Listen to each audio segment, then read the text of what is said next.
Alice Guo at 2 iba pa pinatawan ng hanggang 6 na buwang suspensyon ng ombudsman dahil sa pagkakasangkot sa umunoy iligal na operasyon ng pogo sa Bamban, Tarlac. Ukrainian President Volodymyr Zelensky personal na nagpasalamat kay Pangulong Bongbong Marcos sa suporta ng Pilipinas sa Ukraine. Sigalot sa pagitan ng Russia at Ukraine, inihalin tulad sa sitwasyon ng China at Pilipinas sa West Philippine Sea. I think that there are a lot of similar things and a lot of challenges. That's why we spoke with the president that now we need unity. Exclusive. Illegal na bentahan ng mga ibong itinuturing ng endangered o malapit ng maubos, nabisto sa Marikina at Cavite.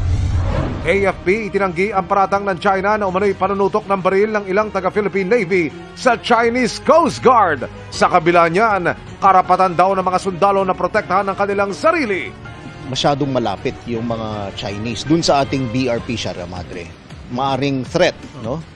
They have the right to defend themselves. Buwan ng pensyon ng isang dating pulis. Bakit biglang natigil?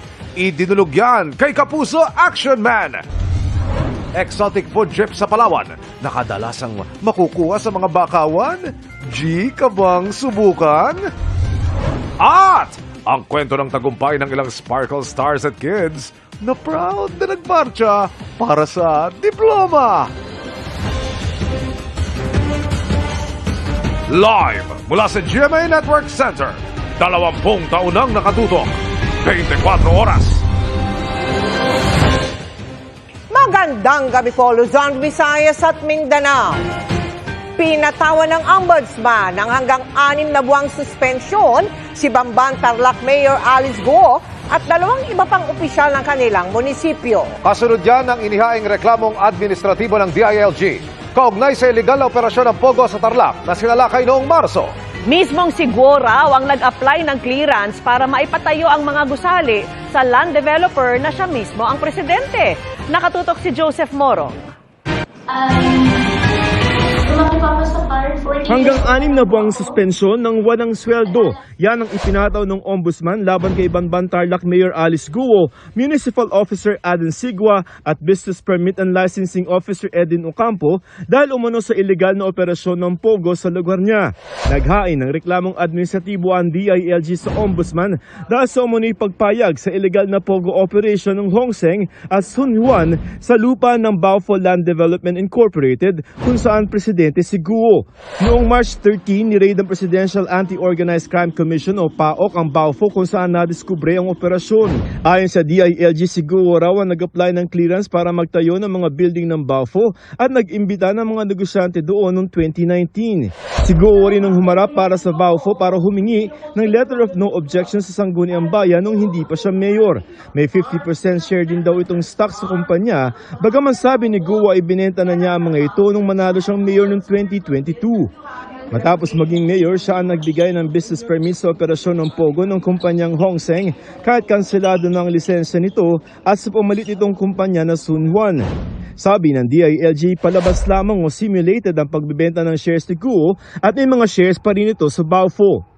At kahit daw may cease and desist order ng PAGCOR laban sa Sun Juan, ay hindi niya kinansela ang business permit nito.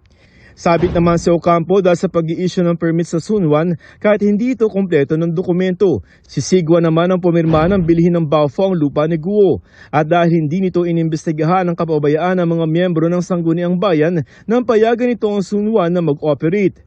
Sabi ng DILG na bigo daw si Guo na masiguro na magawa ng maayos ni Ocampo at Sigua ang kanilang trabaho tungkol sa pagtupad sa mga requirements ng Sun Juan. Sa utos ni Ombudsman Samuel Martires na pirmado noong May 31, sabi nito, may malakas na ebidensya na nagpapakita ng guilt o pananagutan na maaaring dahilan para matanggal sila sa opisina at ang pananatili nila sa pwesto ay maaaring makaapekto sa investigasyong gagawin sa kanila. Immediately executory rin ang utos. Ipinataw ng Ombudsman ang preventive suspension laban kay Mayor Guo at 2 iba pa para hindi nila maimpluwensyahan ang gagawing investigasyon ng Ombudsman sa reklamong inihain laban sa kanila ng DILG. Si Senador Risa Ontiveros na nag-iimbestiga kay Guo sa Senado ang sabi nararapat lamang na suspindihin si Guo. Sana lamang daw ay hindi pa huli ang lahat dahil may impormasyon daw sila na hinaharang ni Guo ang investigasyon matapos ang raid sa Pogo sa Bamban. Malinaw daw na may koneksyon si Guo sa Pogo na nasa likod ng umano'y hacking at paniniktik. Para sa GMA Integrated News, Joseph Morong, nakatutok 24 oras. Tinatanggap daw ni Bamban Mayor Alice Guo ang ipinataw sa kanya ng Office of the Ombudsman na 6 na buwang suspensyon. Sa isang Facebook post, sinabi ni Guo na handa raw siyang makipagtulungan upang masiguro ang katotohanan at hustisya. Pagkakataon na rin anya ito para linawin ang mga paratang laban sa kanya. Muling giit ng alkalde, wala siyang kasalanan at tapat daw siyang nagsisilbi. Patuloy rin daw niyang ipagtatanggol ang kanyang integridad at pagkatao. Sa hiwalay na pahayag ng abogado ni Guo, iginiit nitong limitado ang papel ng LGU sa pamamahala lamang gaya ng pagbibigay ng mga business permit. Binigyang diin din daw ni Guo na ang PAGCOR ang may otoridad sa mga POGO operation. Samantala, tumangging magbigay ng pahayag ang suspendido ring si Business Permit and Licensing Officer Edwin Ocampo. Sinusubukan naman ng GMA Integrated News na makuha ang panig ni Municipal Officer Aiden Sigua. Personal na nagpasalamat si Ukrainian President Volodymyr Zelensky kay Pangulong Marcos sa suporta ng Pilipinas sa Ukraine sa gitna ng sigalot nito sa Russia. Inimbitahan din ni Zelensky ang Pilipinas para sa gaganaping Peace Summit sa Switzerland sa June 15. Nakatutok si Ivan Mayrina. Simula ng sakupin ng Russia ang ilang bahagi ng Ukraine noong Pebrero taong 2022, sinuportahan ng Pilipinas ang 6 na resolusyon ng United Nations General Assembly na kumikilala sa soberanya, kasarinlan at territorial integrity ng Ukraine.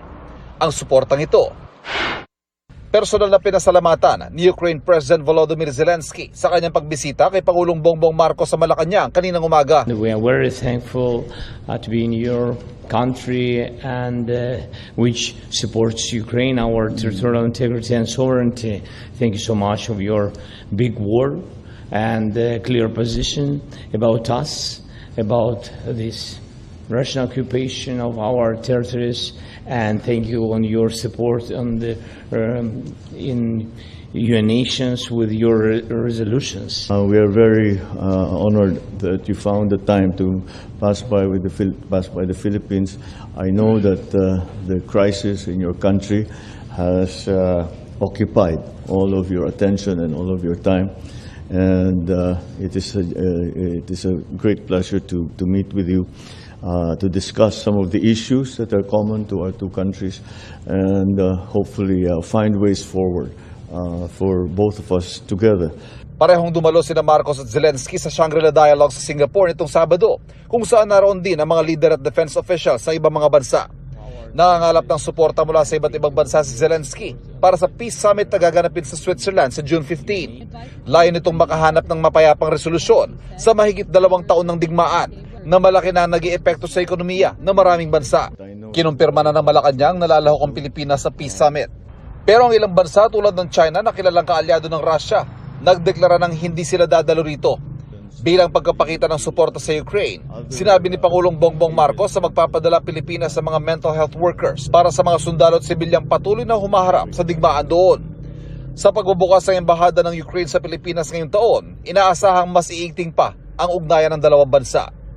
Para sa GMA Integrated News, Ivan Mayrina, nakatutok 24 oras.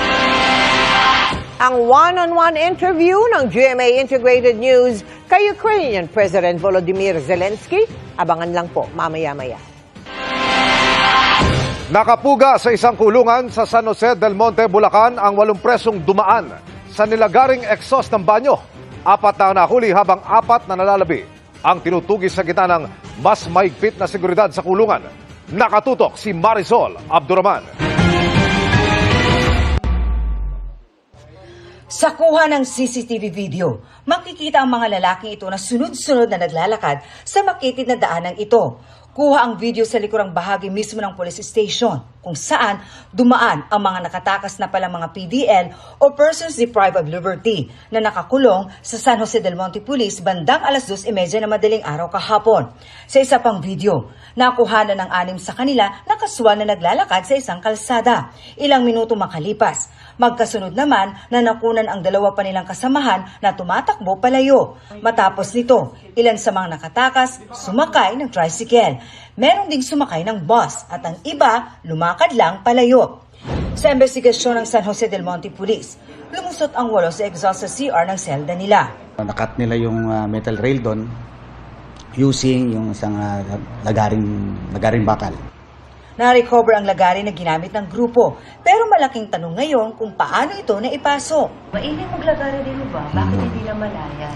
So nakita nila, nilagyan nila ng basahan. Tapos binabasa yung basahan, doon nila binapadaan yung lagari. Kanina, ipinakita ng hepe ng San Jose del Monte Police ang Selda 4 sa loob ng kanilang custodial facility kung saan pumuga ang 8.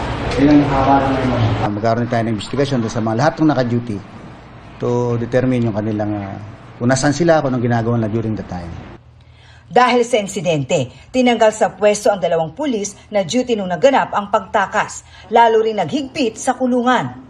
Tinakpan ng exhaust, tuloy-tuloy din ang pag-welding sa iba pang maliit na bintana sa selda na dinagdagan ng metal railings.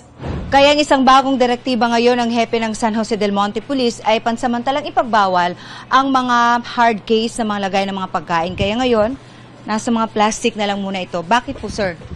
Ito isang preventive action natin. Baka kasi kung may nakalagay sa hard object na ipapalaman, makaligtaan ng ating pulis. Hindi sa dami.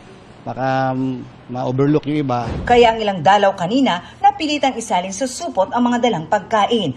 Pero wala naman daw itong problema sa kanila. For security rin, ma'am. Pinagbawal po muna ang dalaw. Okay lang din, ma'am, kasi siyempre para rin po naman sa kanila yon sa kaligtasan nila. Sa ngayon, 4 na PDL na ang na-recover ng mga pulis. Patuloy na pinaghahanap ang 4 pa sa kanila. Apela naman ng mga otoridad sa pamilya ng mga pumuga. Pakiusapin mo silang bumalik, sumuko, hindi na rin madagdagan yung kanilang kinakaharap na problema. Para sa GMA Integrated News, Marisol Abduraman, nakatuto 24 oras. Mariing itinanggi ng AFP ang paratang ng China Coast Guard na tinutukan umano sila ng baril ng mga sakay ng BRP Sierra Madre na nasa Ayungin Shoal. Sa kabila nito, nanindigan ng hukbong sandatahan, mayroong right to self-defense ang ating mga sundalo roon. At nakatutok si Chino Gaston. Kuha ang videong ito ng China Coast Guard noong May 19 sa nakasadsad na BRP Sierra Madre sa Ayungin Shoal na nasa loob ng Exclusive Economic Zone o EEZ ng Pilipinas. Anila, tumatanggap daw noon ng airdrop supply ang mga taga BRP Sierra Madre nang dumating sila. Sabi pa ng China Coast Guard, makikita raw sa video na tinutukan umano sila ng baril ng ilang mga sakay ng BRP Sierra Madre. Sagot dyan ni AFP Chief of Staff General Romeo Brawner Jr., hindi ito totoo. We are denying, no? Nakausap po namin yung mga sundalo natin dun sa BRP Sierra Madre. Hindi po nila tinutukan yung Chinese, no? Hindi nila tinaas yung kanilang armas para tutukan yung mga Chinese. Hawak-hawak lang nila because of that right to self-defense. Bukod sa karapatang magbitbit ng armas ang mga sundalo sa isang military ship, masyado na raw lumapit ang mga rubber boats ng Chinese Coast Guard. Lumapit ng masyadong malapit yung mga Chinese dun sa ating BRP Sierra Madre. And meron tayong rules of engagement na sinusunod. Na kapag may mga ganyan na nakikita nila na maaring threat, no? Ay they have the right to defend themselves. And we have to remember that the BRP Sierra Madre is a commissioned Navy vessel. Therefore, it is authorized to have weapons, no? Cruiser weapons and individual weapons ng ating mga sundalo. Ipoprotesta raw ng Pilipinas ang ginawa ng China Coast Guard. Yung isang drop natin ay kinonfiscate ng mga Chinese. Ang ginawa nila is that gamit yung kanilang mga rubber boats or yung rib nila, no? Inunahan tayo. So, kinonfiscate nila yung ating supplies, binuksan nila, tinignan nila kung ano yung laman, nung nakita nila na mga pagkain lang naman, no? Bulad, yung sachet ng kape at kung ano ng mga food supply, tinapon nila sa dagat. Sinusubukan pa naming kunan ng pahayag ang Chinese Embassy sa sinabi ng AFP. Para sa GMA Integrated News, Chino Gaston nakatutok, 24 oras. Tiklo sa magkakaiwalay na operasyon sa Marikina at Cavite ang dalawang sangkot sa ilegal na bentahan ng mga ibon. Parehong endangered o nanganganib ng maubos ang kanilang nilalako online. Kabilang ang isang uri na nasa Pilipinas lang matatagpuan. Narito ang aking eksklusibong pagtutok.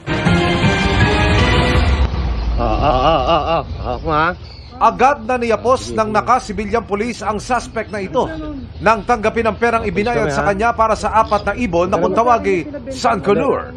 Hinuli ng mga operatiba ng Special Maritime Response Team ng PNP Maritime Group ang suspect sa area ng Marikina. Makaraang bentahan online ng isang undercover policeman ng mga naturang ibon sa halagang kulang 100,000 pesos. Ayon sa PNP Maritime Group, ang Sanconur o kilala rin sa tawag na San Parakit ay isang ibon mula sa South America at ikinukonsidera na raw ngayong endangered. Nanganganib na rin maubos ang mga nasagip na blue-naped parrot o kilala rin sa tawag na Luzon parrot o Philippine green parrot mula sa isang lalaki sa Cavite. Online din daw ang bentahan ito sa halagang 20,000 pesos kada isa. Isa ito sa mga pwede nating ipagyabang sa mundo na tayo lang ang merong mga ganitong species of birds. Mere possession, kahit meron kang magandang intensyon na pang-alagaan ito, pakainin ito at dalhin mo lang sa bahay at hindi mo naman sasaktan, bawal pa rin. Kasi critically endangered nga. Yung propagation nila dapat sa wilds yan, sa natural habitat nila. Kinasuhan na ng paglabag sa Republic Act 9147 o Wildlife Resources Conservation and Protection Act ang mga suspect na kapwa hindi nagbigay ng pakayag. 2 months to 8 years ang imprisonment. This law protects our environment or our fauna, yung ating mga endemic na mga hayop, especially itong mga birds natin na sa atin lang talaga makikita. Para sa GMA Integrated News, Emil Sumangil, nakatutok 24 oras. Singmahal na ng karne ang kada kilo ng panggisang luya na umabot sa 300 piso. Nagsitaasan din pati presyo ng ilang gulay. Nakatutok si Maki Pulido. Gusto mo lang naman magtinola kaso biglang hindi mo afford ang luya. Sino raw kasing mag-aakala na ang luya aabot ng 300 pesos per kilo sa ilang pamilihan? Ramdam yan kahit tingi. Isang maliit na ganito, saan yun? 36. Bakit nakakagulo? For a luya, yes. Na 36 pesos. Magkano ba dati? Yun nga po, tumitingin po kasi ako minsan sa mga tumpok na maayos naman. Tumpok before 30 pesos, siguro baka times 3 na ito. Ang dami. Nitong nakalipas na 2 linggo, sabi ng mga tindera sa Farmers Market, Quezon City, araw-araw ang pagtaas ng presyo ng luya. Mula 180 pesos noon, umabot na ito sa 300 pesos kada kilo kaninang umaga. Kaya ang tinderang si Remy, namumuhunan na lang sa 10 kilo mula sa dating 25 kilos kasi hindi mauubos ang benta. Mas konti, tapos siyempre pag nagbenta ka, konti rin yung tubo, hindi kagaya nun na pag mura. Pag ganito mahal, konti rin yung tubo. Kahit ang nagbabagsak ng luya sa farmers market, hindi makapaniwala sa lumobong presyo ngayon ng luya. Ngayon lang po kasi itong masyadong loko na ganitong kalaki, pataas eh. Dati mga 190 lang, 200 na pinakamataas eh. Nang magsimulang magmahal ang luya, imported na ang binibenta ni Namara. Mas mura kasi ito ng 20 pesos kada kilo. Pero dahil walang mapagkunang supply ng imported na luya, wala silang ibinibenta. Mahal talaga, mami. Hindi kaya ng bus namin yung punan. Sabi ng Bantay Bigas, ang problema sa luya ay tulad lang ng sa ibang mga produkto gaya ng sibuyas. Nabibili ng mura ng mga traders sa panahon ng anihan at ibebenta ito kung kulang na ang supply. Ganon pa rin yung sistema kasi, Maki, kung sino talaga yung mga trader na nakakabili ay sila yung mayroon post-harvest facilities, sila yung may cold storage. Kaya kaya nilang itakda yung presyo. Pero hindi lang luya ang nagmahal kumpara noong nakaraang linggo. Sa farmers market, mapa lowland o highland vegetable, tumaas ng 20 to 30 pesos ang maraming gulay. Sabi ni Estabilio, dahil sa El Nino, hindi nakapagtanim ang maraming magsasaka.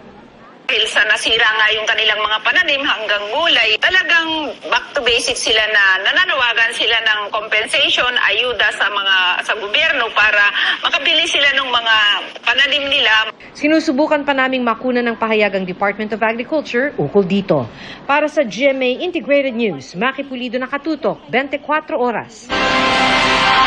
Inireklamo sa Justice Department ang 7 tauhan ng Philippine Coast Guard kaugnay sa pagkasawi ng isang apprentice seaman sa isang training noong Nobyembre. Giit ng mga kaanak ng biktima, may kapabayaan lalo't na videohang lumutang muna ang biktima bago sinaklolohan. At yan po ang tinutukan ni Salima Refran. Wala ka dyan! Wala yan! Sa Water Search and Rescue o WASAR training ng Philippine Coast Guard sa Cavite noong November 16, nagtapos ang mga pangarap ng apprentice seaman na si Mori Cagway.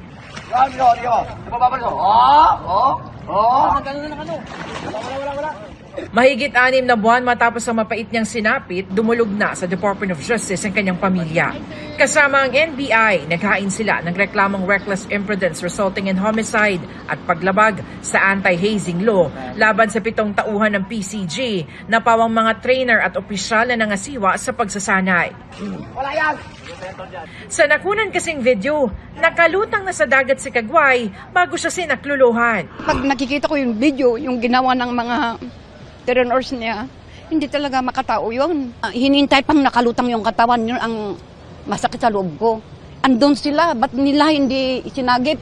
Kakulangan ng oxygen sa utak bunsod ng pagkalunod ang cause of death ni Cagway base sa autopsy ng NBI. I wish na makamit namin ang hostesya para kay Mori. Hindi lang para kay Mori, kung para din sa mga ibang trainees na sana hindi sila dumaan sa ganon na proseso. Na kailangan may casualty, dapat walang casualty. Ang mga reklamo dadaan muna sa evaluation ng prosecutors bago isalang sa preliminary investigation. Ayon sa Philippine Coast Guard, haharapin ang kanilang mga tauhan ng reklamo. Sa akin naman ay haharapin natin ito. Of course, meron tayong simpatya doon sa mga tauhan natin sapagkat wala namang may gusto nito. Pero hopefully, kung ano man ang kahilingan ng pagkasampa ng kaso ng NBI at kung ito'y matutuluyang maging isang kaso. Pero lang sabi ko nga sa iyo, ang obligasyon namin ay alalayan din yung mga tauhan namin at tulungan nang naayon sa batas at sa regulasyon. Sa ngayon, may mga ilan-ngilan na Coast Guard units ang pinapayagan ng magsagawa ng mga WASAR training. Gid ng Coast Guard, mas mahigpit na ito, alinsunod sa review na ginawa sa protocols para dito. Mas mabilis na rin daw dapat ang response times sa anumang insidente.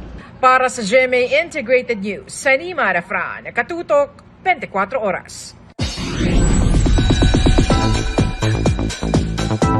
Happy Monday, chikahan mga kapuso! Soaring high sa kanilang karera ang ilang The Clash graduates na bumibida na rin sa teatro. At all-out support sa kanila ang Clash Masters, Panels at Champions bago ipakilala ang new set of Hopefuls. Makichika kay Aubrey Carampel. Mula sa pagiging judge at mentor sa The Clash, all out ang support bilang kaibigan at kaayos ni Christian Bautista sa mga The Clash alumni na sina Thea Astley, Anthony Rosaldo at Garrett Bolden na tampok sa Rent the Musical. Well, syempre, enjoy na enjoy kami sa All Out Sundays at actually doon din kami natitrain at nahahasa, no? And lalo na kapag na-apply mo yun sa teatro, it's gonna be a beautiful thing. On the lookout na rin si Christian sa future clashers sa upcoming new season ng singing competition. Gusto ko pa rin na makadiscover ng mga bagong talento, makadiscover ng mga bagong paraan kung paano makatulong, makamentor, na mag-judge in a way na makakabuti para sa mga bagong clashers. Naghahanda na rin ang Asia's Romantic Balladeer sa kanyang upcoming Asian tour with other singers from other Asian countries. Like Christian, equally proud sina Clash Masters Julian San Jose at River Cruz. At ang kanilang fellow The Clash champions na sina John Rex, Marian Osabel at Jessica Villarubin na nanood din ng Rent. We've been hearing a lot of good things about it. Especially, nandito yung colleague namin, si Thea and si Garrett and si Anthony. So we're very, very excited to see them perform. Not only that, but, you know, just be entertained tonight. Sobrang galing nila dahil alam naman namin kung anong klaseng talent meron yung mga kaibigan namin. Kaya excited na rin kami mapanood to eh. Thankful naman si Ravers sa patuloy na natatanggap na suporta ng pinagbibidahang Kapuso Prime Series na Asawa ng Asawa Ko na extended pa. Dahil sa kanila yun and maraming salamat. So marami pa po silang dapat abangan. Ma-action, madrama, and marami pang intense scenes na paparating. So abangan nila. Angel is there. Aubrey Carampel, updated sa showbiz happening. Susunod! Pensyon ng isang dating pulis na biglang nahinto, isinangguni kay Kapuso Action Man. Ang panayam ng GMA Integrated News kay Ukrainian President Volodymyr Zelensky sa kanyang unang pagbisita sa bansa. At ilang Sparkle Stars proud sa kanilang academic achievement sa kanilang pagtatapos. Tutukan lahat ng yan sa pagbabalik ng 24 oras.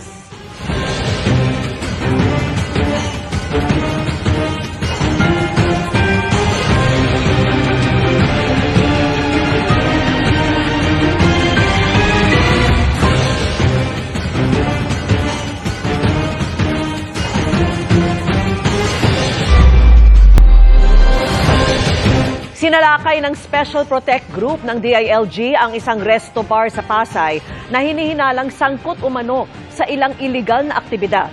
Nasagip sa operasyon noong Sabado ang ilang kababaihan kabilang ang ilang menor de edad. Sa panayam ng GMA Integrated News, iginiit ng manager ng resto bar na inuman lang ang nangyayari sa lugar. Hindi rin umano nila alam na may mga menor de edad doon. Sabi naman ng nakausap naming show manager, nagla-line up lang sila ng mga babae para magmodelo o magsayaw. Kabilang sa mga iniimbestigahan ngayon ang mga nakuhang petty cash voucher na may pangalan ng ilang individual at grupo ng mga otoridad. Ayon kay NBI Director Medardo De Lemos, iimbestigahan daw nila ang ulat na ito. Wala pang tugon sa ngayon ang PNP. Patuloy naman naming hinihinga ng pahayag ang raiding team.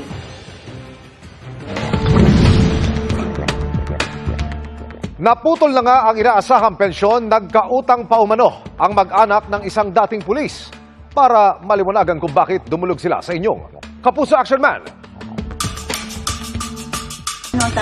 Mahigit 15,000 pesos kada buwan ang natatanggap na pensyon ng 83 anyos na si Isabelita mula sa PNP na benepisyo ng kanyang mister na dating pulis.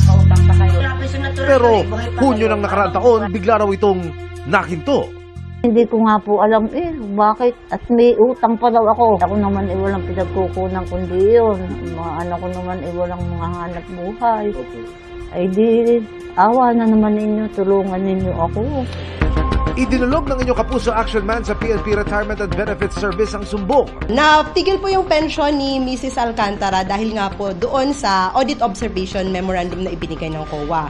So, sa mga verification po ng records natin, nagkaroon po ng checking ng available records at napag-alaman natin at nakita na less than 20 years of service talaga ang naibigay ng kanyang principal retiree. Nakapag-render lang po siya ng 19 years, 2 months at saka 12 days na serbisyo. Pero masasabi po ba natin na walang kasalanan yung beneficiaryo na siya ho'y nabigyan ng pension ng PRBS since kayo po ang nag-release in the first place?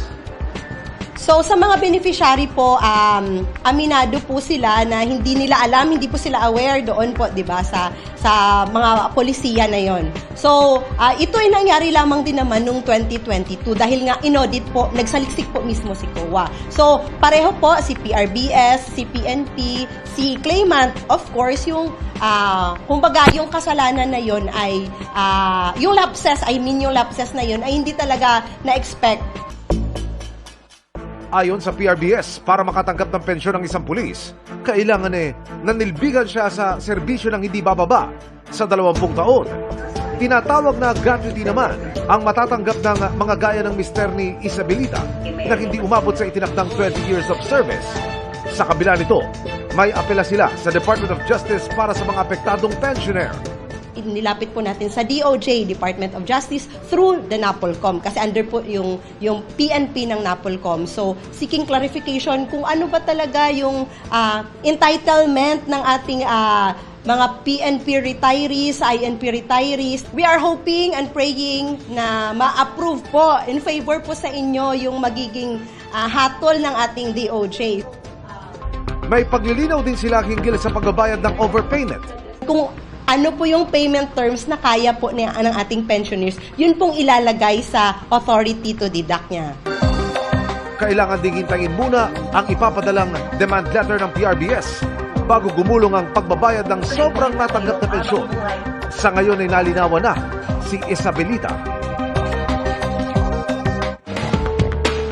Tututukan ho namin ang sumbong na yan. Para sa inyong mga sumbong, ipadali lamang sa Kapuso Action Man Facebook page. Dahil sa anumang reklamo, pang-abuso o katulian, tiyak may katapat na aksyon sa inyong Kapuso Action Man.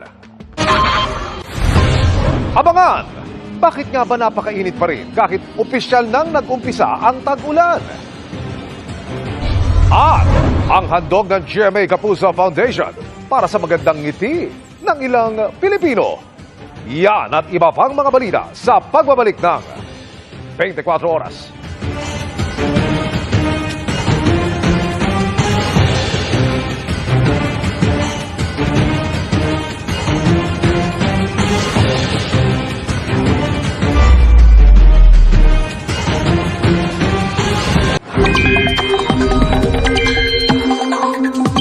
Mga kapuso, pansin niyo po ba na kahit opisyal na tayong pumasok sa tag-ulan matindi pa rin ang init at alinsangan?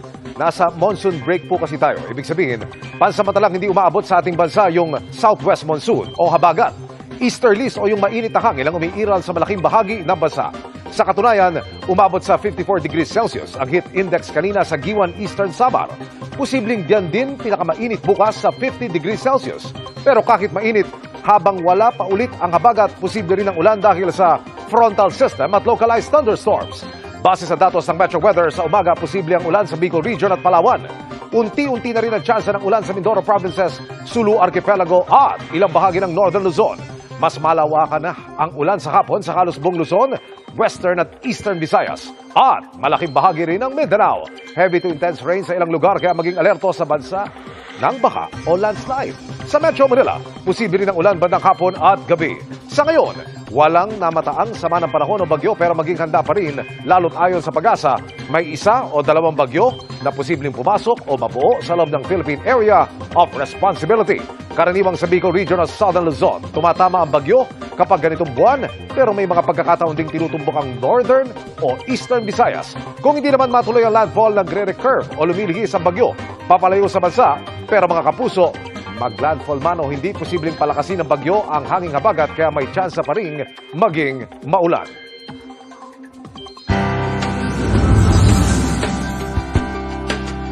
Sa murang edad pa lamang, mahalagang tinuturuan na ang mga bata ng wastong pangangalaga sa ngipin.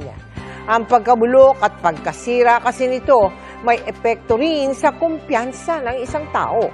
Kaya naman sa ilalim ng ating Ngiting Kapuso Project, naghandog ang GMA Kapuso Foundation ng libreng linis at bunot ng ngipin sa 100 individual. Tuwing sumasakit ang ngipin ni Margie, wala siyang magawa kundi tiisin na lang ito. Simula kasi noong pandemya, humina ang biyahe ng kanyang asawang truck driver at ang kitang 2,000 kada linggo, sapat lang para sa kanilang araw-araw na pangangailangan. Minsan nga, umiinom lang kami ng pampatanggal sa sakit . Minsan di kami nakakapunta. Kasi wala rin talaga kaming budget para sa dental. Sakit sa hanggang sa ulo. Kulang din ang kita sa pagtitinda ng ulam, kaya hindi makapagpalinis ng ngipin ang kapitbahay ni Margie na si Jocelyn. Apektado na raw ngayon ang kanyang kumpiyansa sa sarili, lalo na kapag humaharap sa mga tao. Sinabihan din talaga akong talaga dati na pustiso o kailangan ko nang palinis ng ipin. Ayon sa isang pag-aaral ng Department of Health noong 2021, 92.4% ng mga Pilipino ang naapektuhan ng tooth decay at 78% naman ang may gum disease. At para matugunan ito, ang GMA Kapuso Foundation, katuwang ang CEU School of Dentistry, naghandog ng libreng bunot at linis ng ngipin sa 103 katao sa ilalim ng Ngiting Kapuso Project. Dapat po talaga hindi naaabot sa pagpapabunot yung ipin. Makakita lang po tayo ng kaunting mali, nakikita tayo ng kaunting mga itim-itim, dapat nasa dentista na tayo. Sinasabi po namin sa mga pasyente, 2 beses sa isang taon magkita tayo. Paalala pa ng mga dentista, huwag mag-self-medicate at agad magpakonsulta kung sakaling may indahing sakit sa ngipin. Malaking bagay itong Ngiting Kapuso sapagkat hindi lahat ng tao na mamayan sa bansa natin ay nakaka-afford na magbayad sa mga dental. Sa mga nais makiisa sa aming mga project, maaari po kayo magdeposito sa aming mga bank account o magpadala sa Cebuana Luwalier. Pwede ring online via GCash, Shopee at Lazada.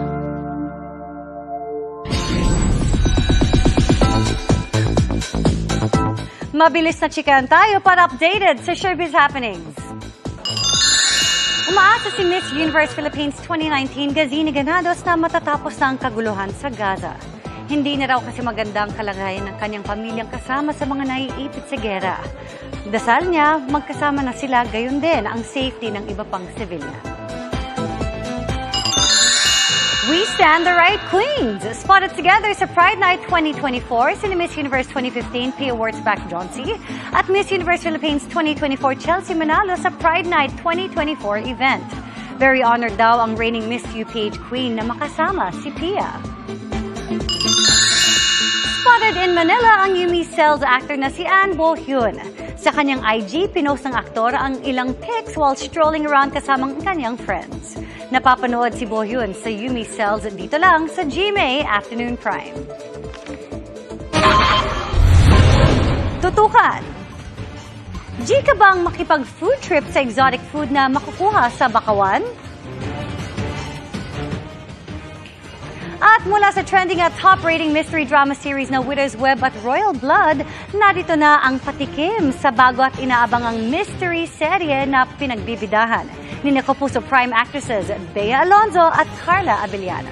Ang Widow's War. Susunod na yan!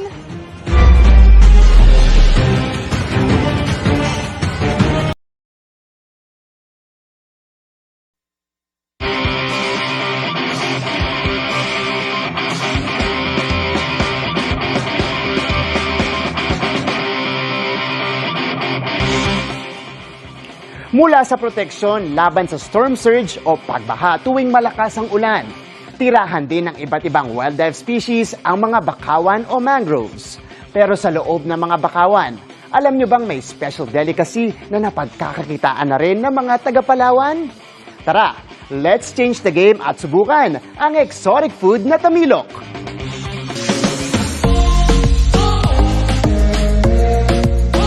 Sa 200 hectares na mangrove forest na ito sa Coron, Palawan. Bukod sa mud crabs at tiger prawns, may makukuha ring must-try na exotic delicacy. Isang appetizer na pwede ring pulutan, na hindi na kailangang lutuin. Basta may suka, sold na! Mukhang uod pero hindi, dahil itinuturing itong mollusk o kauri ng talaba. Siret, yan ang tamilok o woodworm. Nakadalasang nakikita sa mga nabulok o natuyong kahoy ng mangroves o bakawan. Yan ay sinasabi ng mga kalalakihan ay isang aphrodisiac. All year round available ang tamilok sa mga bakawan. At dahil hitik sa pakinabang ang mga bakawan, doble rin ang pangangalaga ng komunidad sa mga ito.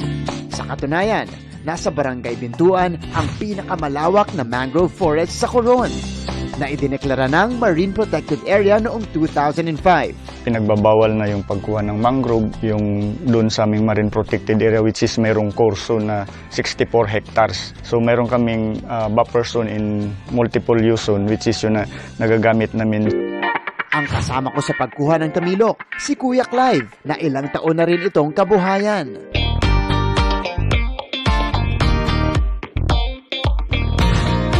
Nakaspot na po si Kuya Clyde ng bakaw natin na po pwede natin kuhanan ng tamilok.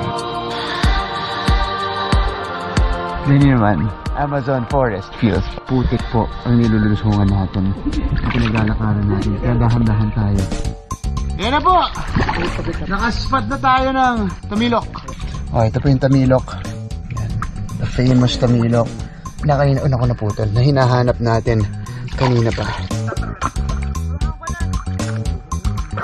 Mga puso, pinakamatabang tamilok po na nahuli na ni Kuya Clyde today. Unahin muna natin, siyempre ang pagkuha ng tamilok dito sa kinalalagyan ng kahoy. Ito nyo naman, di ba? May slime-slime pa, alam mo, fresh na fresh mula sa mga mangrove natin. Hugasan muna natin yan dito sa tubig. Perfect daw na kapares nitong tamilok, itong suka. Paborito ko rin to.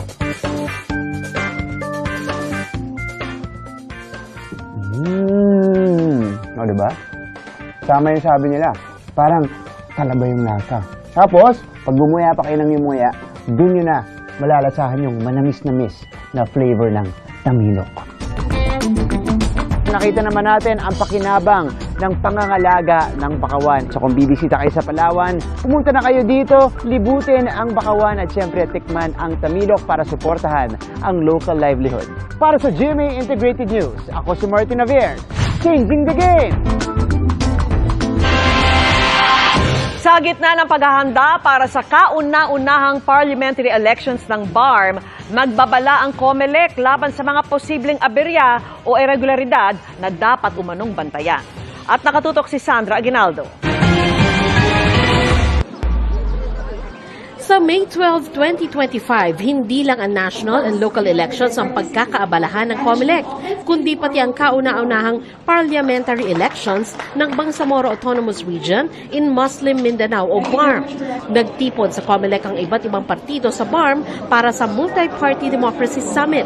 Dito nagbabala si COMELEC Chairman George Erwin Garcia sa posible raw mga irregularidad na dapat bantayan. Vote buying, terrorism, katulad po ng violence, ilalagay ang mismong botohan sa tabi ng bahay ni Mayor. Susunugin ang mga paaralan upang hindi doon makaboto. Yan na po yung nangyayari at paulit-ulit na nangyayari dyan, lalong-lalo na sa inyo sa Bangsamoro. Hindi po namin papayagan ang lahat ng iyan.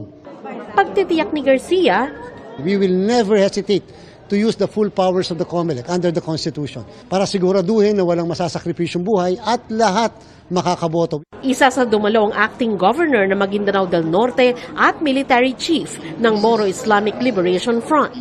Ang assurance namin is kung sino man ang gustong manggugulo, we will not participate on that. We will invoke the principle of Islam on this because fraud, rigged, and all kinds of fraudulent is against Islam. Ibinida rin ng BARM ang ilang highlights ng implementing rules and regulations ng Bangsamoro Electoral Code. Kabilang dito ang probisyon kontra sa turncoatism o pagpapalipat-lipat ng partido. Sa ilalim nito, kung ano ang partido nung mahala ng isang kandidato, dapat manatili siya sa partidong ito habang nakaupo sa pwesto. Kung hindi, pwede siyang maalis sa pwesto. Muli ring nagpaalala ang COMELEC laban sa paggamit ng artificial intelligence para magpakalat ng maling impormasyon kaugnay sa eleksyon. Hindi lang sa BARM, kundi sa buong bansa. Para sa GMA Integrated News, Sandra Aguinaldo, nakatutok, 24 oras. Sa mga oras na ito, hanggang alas 10 ng gabi mamaya, nasa ilalim ng yellow alert ang Luzon Grid dahil pa rin sa manipis na supply ng kuryente. Posible naman daw na may ilang plantang magbalik na sa full capacity ngayong linggo. Pero sasapat na kaya yan? Nakatutok si Ian Cruz. Nitong Sabado ng hapon hanggang gabi, naranasan ng pamilya ni Grace ang ilang oras na power outage sa Pasong Tamo, Quezon City. Ang higit daw na nahirapan sa matinding init ang malilit niyang mga anak. Kaya sana naman daw, hindi na maulit ang brownout. Kasi kawawa po sila pag walang kuryente. Tayo po, nakakatiis, mga lalaki, mga matatanda. Yung mga bata po, Hindi kaya yung init. hindi kaya po yung init. Saka po yung may mga edad na. Kabilang sila Grace sa nasa 2 milyong customer ng Meralco na apektado ng rotational brownout sa NCR, bahagi ng Central Luzon at Calabarzon dahil sa red alert status ng Luzon grid nitong weekend. Hindi rin ligtas sa brownout ang bahagi ng Northern Luzon pati ng Bicol Region. Ngayong araw sa anunsyo ng National Grid Corporation of the Philippines, nasa yellow alert status muli ang Luzon grid mula 1:00 hanggang 4:00 ng hapon. May kasunod pa ito ngayong 6:00 hanggang 10:00 ng gabi. Bunga ito ng manipis sa supply ng kuryente sa Luzon grid.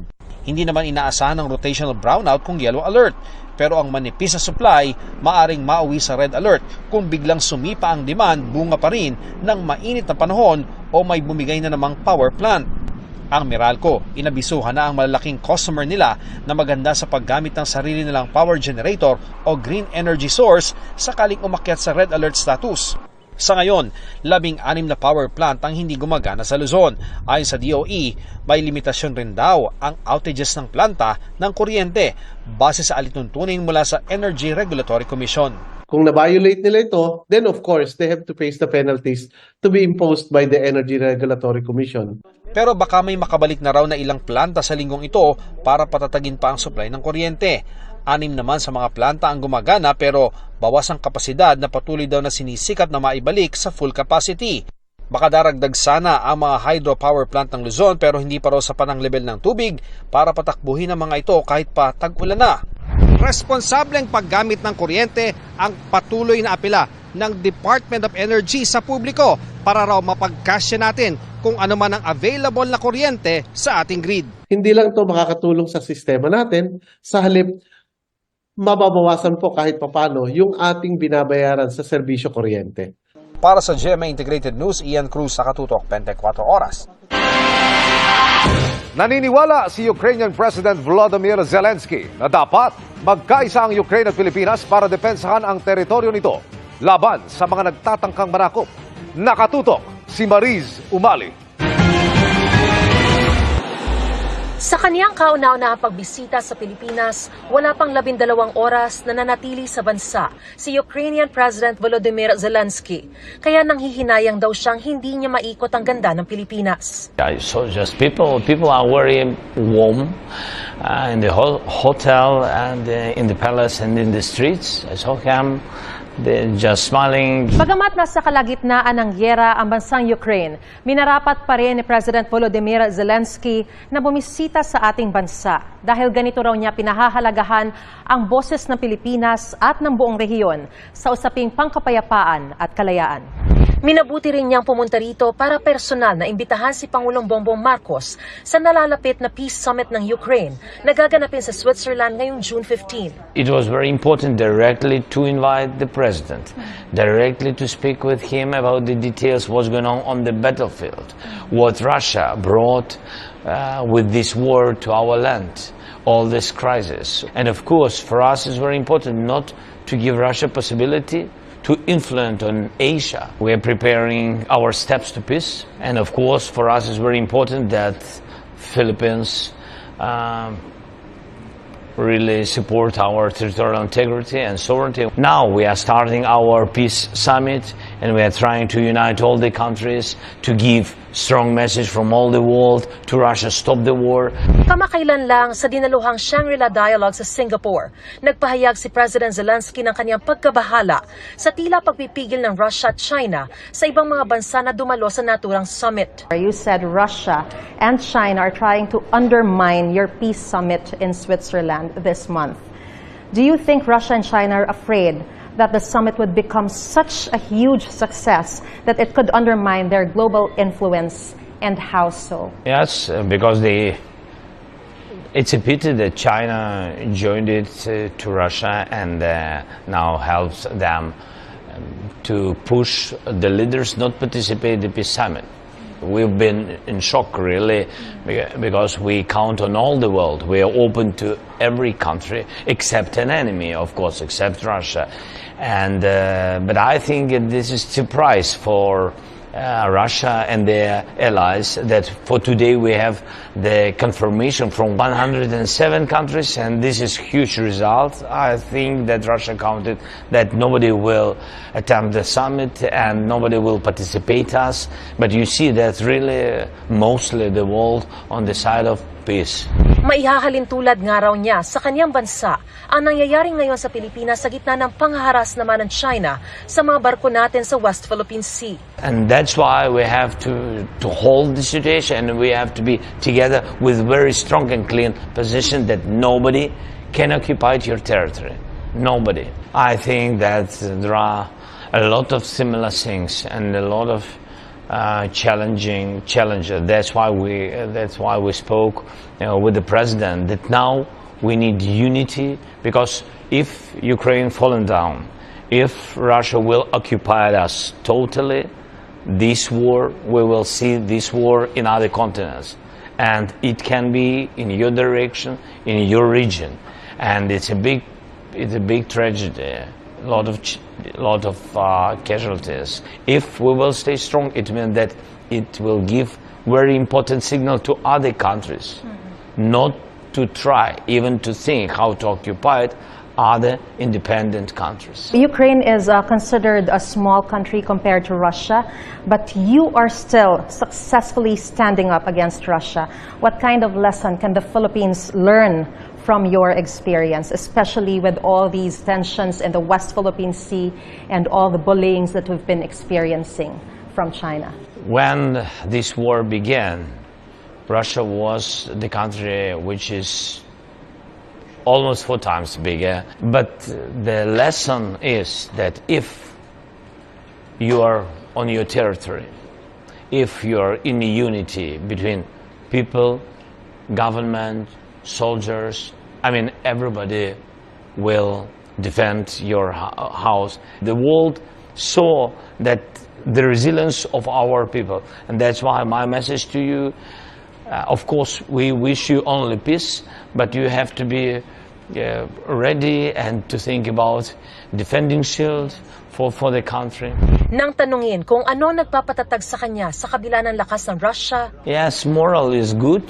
I think that Ukrainians still strong because we are right, because we are with a very honest position. We are on our land, in our house, with our lovely children, and we will stay till the peace will come. This is what you want to tell the Filipino people. Yes, thank you so much, first of all, and for having us. Thank you that you are supporting Ukraine and support peace in Ukraine. And Ukraine will never forget on which side you are now. Historically, I think you are on the side of truth, on our side, on the side of truth, on the side of peace. Thank you so much, Mr. President, for this time. Thank you so and much. it is such an honor to be interviewing you this morning. Honor to me too. God bless Thank you. you. Thank you so much. God bless you. Para sa GMA Integrated News, Mariz Umali, nakatutok, 24 oras. At up next, ang pag-celebrate ng ilang Sparkle Stars sa kanilang academic achievements ngayong graduation season. Non-stop ang pagtutok dito lang sa 24 oras. May mahigit 100 sasakyan na kung hindi natiketan, na-impound naman dahil sa illegal na nakaparada sa ilang kalsada sa Pasay at Quezon City. Tuloy rin ang paglilinis sa mga nakahambalang sa daan, kabilang ang isang karinderyang dati nang nasita. Nakatutok si Oscar Oida. Tuluyang pinagbabaklas at kinumpiska ng MMDA Special Operations Strike Force ang mga gamit ng karinderyang ito na nakambalang sa bangketa sa Jose Diokno Boulevard sa Pasay. Damay pati mga customer ng kainan na iligal na nakaparada sa gilid ng bangketa. Unang-una, wala naman pong any pay parking ordinance doon, so bawal po ang mga nakaparada. Matatanda ang noong nakarang linggo, nagkatensyon pa sa lugar nang umalma ang mga tauhan ng mga karinderya sa mga operatiba ng MMDA. Wala po silang permit. Ang bangketa or ang sidewalk, it's beyond the commerce of men. So hindi po pwedeng gawing extension po ng mga tindahan ito. Sinuyod rin ng MMDA ang mga iligal na nakaparada sa labas ng sikat na parisan sa Pasay. Nauna nang sinabi ng Pasay City Traffic Bureau na meron silang regular na operasyon sa lugar at palagian daw nilang sinisita ang mga iligal na pumaparada sa kalsada. Ang mga iligal na nakaparadang sasakyan sa Mauban Street, Quezon City, tinikita ng MMDA. Yung iba, nakaharang na mismo sa gate ng mga bahay, bagay na matagal na umunong inirereklamo ng ilang residente. Paliwanag ng ilan. Pero yung mga sasakyang wala ang driver o may-ari, pinaghahatak ng mga enforcer. Inalis rin pati ang basketball court na ito.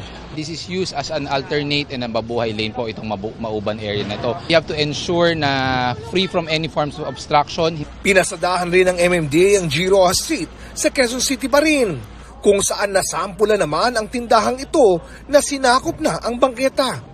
Mahigit 9 na po ang natikitan ngayong araw, habang nasa 20 naman ang na-impound ng mga sasakyan. Para sa GMA Integrated News, Oscar Oida, nakatutok, 24 oras.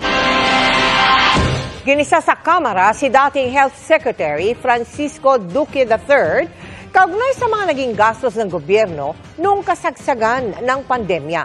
Kabilang dyan, ang paglilipat ng pondo, ang mahal na biniling mga testing kit at pati mga inutang. Ang sagot ng dating kalihim sa pagtutok ni Jonathan Andal. Pasensya na po ha, magkaibigan tayo. Huwag nyo kaming paikot-ikutin. Dinikdik ng ilang kongresista si dating Health Secretary Francisco Duque III. Sino raw ba kasi ang nagdesisyon na ilipat ang kontrobersyal na 47.6 billion pesos na pondo ng Department of Health o DOH sa PSDBM o Procurement Services ng Department of Budget and Management noong 2020 pambili ng COVID-19 supplies nang walang MOA o Memorandum of Agreement? Ito ay inauthorize ni former President Duterte. Tama. The transfer was precisely effected and approved by the IATF, NTF, and endorsed to the President. The question is, did you unilaterally decide to transfer 47.6 billion to PSDBM? No, is the answer. I'm just complying with the rule of the PSDBM. Depensa ni Duque kapos noon sa supplies gaya ng mga PPE o Personal Protective Equipment. Kaya umaasa sila sa expertise ng DBM at network nito ng mga supplier sa paghahanap ng mga PPE na kailangan na noon ng healthcare workers. Kaya nanindigan si Duque, legal at kailangan ng paglipat ng pondo mula DOH papuntang DBM. Would like to reiterate that it is within my authority to effect the transfer because of the public health emergency. Ang kontrobersyal na pondong yan ang mitsa, kaya inutos ng ombudsman na sampahan ng reklamong graft si Duque at si dating Budget Undersecretary Christopher Lau dahil illegal daw ang paglipat ng pondo. Inaapela na yan ni Duque. Ginisa rin si Duque ng kapwa niya dating Health Secretary na si Iloilo Representative Janet Garin sa mga overpriced na testing kit noong unang bugso ng pandemya na umabot noon ng presyo sa 8,150 pesos kada isang test kit. Tayo ang may pinakamahal na testing, which is 8,150 per test compared to 2,000 pesos sa neighboring countries. It was really difficult. Everybody was scrambling for supplies, and the whole world suffered from the global supply chain shortage.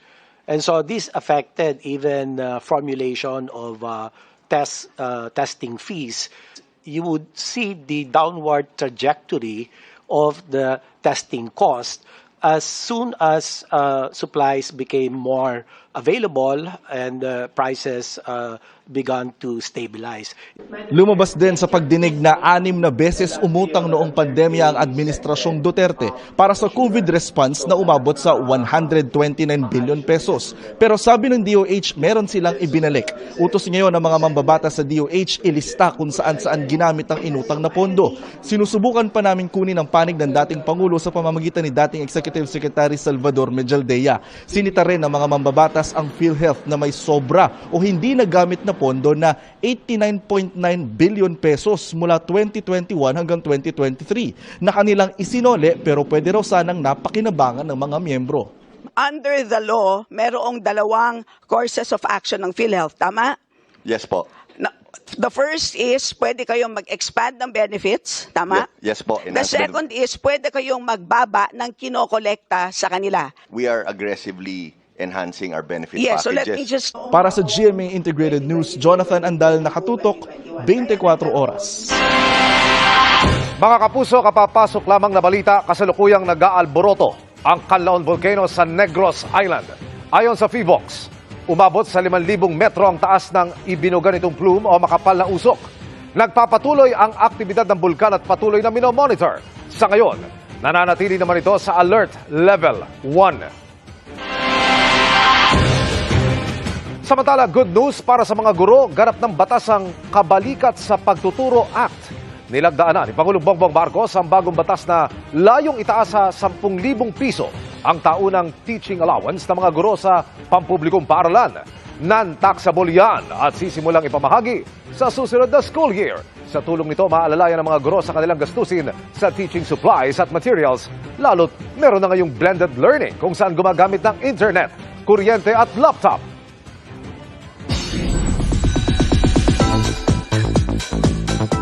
Di nagtatapos sa pagkakaroon ng diploma ang pag-abot sa pangarap ng ilang Sparkle Stars na proud graduates. Kabilang dyan ang anak ni Yasmin Curdy na ibinahagi ang viral graduation video ng kanyang anak na si Ayesha. Makichika kay Nelson Canlas. Oo, bigyan nyo ka ng From si this- Ay, parang awa nyo na. To this. Yan ang surreal moment para kay UH host Shaira Diaz na for real na ang graduation pictorial. Gaya ng kanyang fellow graduates, mahalaga raw para kay Shai ang milestone na magmarcha next month. Thankful din si Sparkle 10 actress Lian Valentin na nagbunga ang kanyang mga sakripisyo habang pinagsasabay ang showbiz at ang pag-aaral. Ngayon, isa na siyang degree holder. Naranasan ko na, Sir Nelson, yung habang hindi kami kinukunan ng mga scenes namin or hindi pa ako, hindi pa turn ko sa eksena, nag-online class ako. I started my college life when I was, nung pandemic, nung medyo nagiging maluwag na, doon na nag-start yung taping. Sabi ko, okay, mahirapan ako pero kayang-kaya ko to, kaya yan, kaya yung pagsabayin. Proud graduate din ng senior high school batch 2024, sina Sparkle actors Bryce Eusebio at Marco Masa. After vacation, balik to school, back to work po ulit, back to balancing work and school. Umani naman ng milyon-milyong likes and views ang moving up video ng anak ni Yasmin Curdy na si Ayesha. Makikita sa video nang makababa si Ayesha sa stage, agad itong nag-sign language ng thank you Papa and Mama, I love you.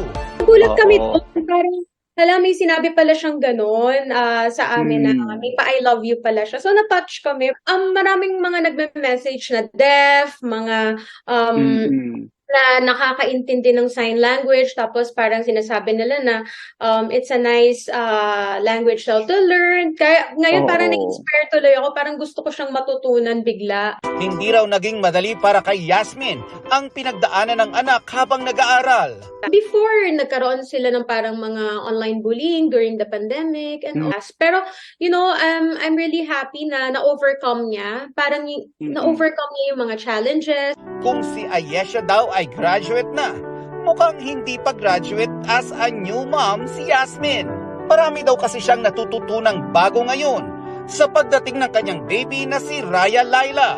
Hindi pala lahat ng mga nababasa mo sa libro, yun yung mga pwede mong gawin sa actual. Like, for example, dahil sa first baby mo, nagustuhan niya to. Sa second baby, minsan hindi niya to gusto. Meron na akong mga nakasanayan na ginawa ko kay Ayesha before nung baby siya na naging madali na sa amin ngayon nung second baby, like pagpapaligo ng baby. Nelson Canlas, updated sa Showbiz Happenings. At yan ang mga buwan naman akong chika this Monday night. Ako po si Iya Arellano. Miss Mel, Miss Vicky, Emil. Salamat sa iyo, Iya. Thanks, Iya. At yan ang mga balita ngayong Lunes. Ako po si Mel Tiangco. Ako naman po si Vicky Morales para sa mas malaking misyon. Para sa mas malawak na paglilingkod sa bayan. Ako po si Emil Sumangil. Mula sa GMA Integrated News, ang News Authority ng Pilipino. Nakatuto kami 24 oras.